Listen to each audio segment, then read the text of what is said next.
Hello friends, welcome back to my channel.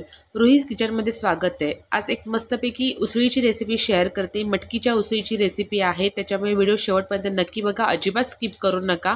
आणि video आवडल्यास तर लाईक करा आणि तुमच्या आवडत्या व्यक्तींना शेअर करा. आज मी मस्तपैकी मार्केटमधून फ्रेश अशी मटकी घेऊन आलेली आहे की ज्याला मोड आलेली आहे. इथे अशी मोड आलेली कडधान्य मिळतात म्हणून मी रेडी अशी घेऊन आलेली आहे. भिजत घातली नव्हती मी मटकी. आता आपण ती मटकी मी पाण्यात भिजत घालून ठेवले थोड्या वेळेसाठी बाकीची तयारी होईपर्यंत. तिथे मी 3-4 टेबलस्पून तेल घेतलेलं आहे. तेल चांगलं गरम करून घ्यायचं आणि त्याच्यामध्ये मी 1/4 टीस्पून जिरा आणि 1/4 टीस्पून मोहरी टाकून घेतलेली आहे. 5-6 कढीपत्त्याची पानं टाकून घेतलेली आहेत.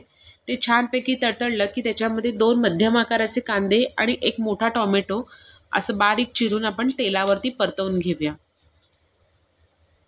सोपी पटकन होणारी टिफिनसाठी तर मस्त अशी झटपट अशी रेसिपी आहे आणि खूप हेल्दी असल्यामुळे नक्की व्हिडिओ शेवटपर्यंत बघा.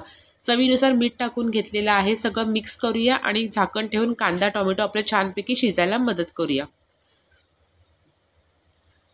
इतकी पटकन होणारी रेसिपी असल्यामुळे लहानांपासून मोठ्यांपर्यंत सगळ्यांना आवडीने खाता येईल अशी असल्यामुळे रुहीज किचन 22 लवकरात लवकर सबस्क्राईब करा. अशा सुंदर सुंदर रेसिपी तुमच्यापर्यंत पोहोचण्यासाठी रुहीज किचन 22 सबस्क्राईब करा.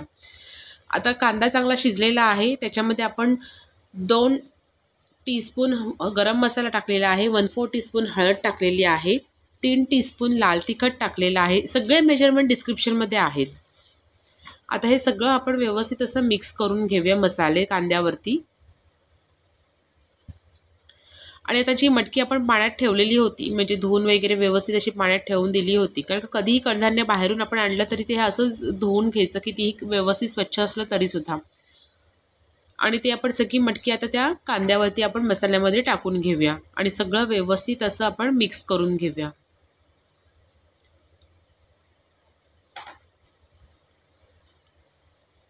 आता सगळं व्यवस्थित मिक्स करून झालं आहे. आता आपण त्याच्यामध्ये मटकी शिजण्यासाठी इथे मी मेजरिंग कपचं 1 कप पाणी टाकून घेते आणि परत एकदा सगळं व्यवस्थित मिक्स करूया आपण ते आणि झाकण ठेवून आपण ती मटकी शिजायला ठेवूया.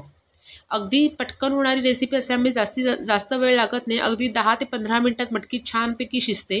मटकी शिजलेली आहे. त्याच्यातलं थोडंसं स्किप झालं माझं. इथे मी आता मेजरिंग कपचा अर्धा कप कांदा लसूणची आपली पेस्ट असते म्हणजे कांदा लसूणचं जे वाटण आपण असतं ते मी त्याच्यामध्ये टाकून घेतलेलं आहे आणि ते आता आपण ह्याच्यावरती टाकून परत एकदा सगळं एकजीव करून घेऊया. आता इथे माझ्याकडे कोकम नव्हतं म्हणून मी कोकम आगळ वापरलेला आहे. मी 3 ते 4 टेबलस्पून कोकम आगळ घेतलेला आहे. जर कोकम तुमच्याकडे असेल तर ते 2 ते 3 कोकम त्याच्यामध्ये टाकायचे आहेत. त्याने जर असा आंबटपणा येतो उसळीला, खूप सुंदर लागते त्याच्यामुळे ती उसळ. आता सगळं व्यवस्थित मिक्स करून घेऊया आणि सुंदर टेस्टी अशी आपली मटकीची उसळ ही रेडी झालेली आहे. बघितलं किती सोपी अशी पटकन होणारी मटकीची उसळ आहे आणि लहान मुलांना पण आवडेल आणि मोठ्यांना आवडेल. टिफिनला घेऊन जायला तर खूपच सुंदर अशी झटपट होणारी सकाळच्या गडबडीमध्ये अशी मटकीची उसळ नक्की ट्राय करा. तुम्हाला रेसिपी आवडली असेल तर रुहीज किचन 22 सबस्क्राईब करायला विसरू नका आणि सोबत बेल आयकन दाबायला सुद्धा विसरू नका, कारण अशी सुंदर सुंदर रेसिपी तुमच्यापर्यंत पोहोचणार.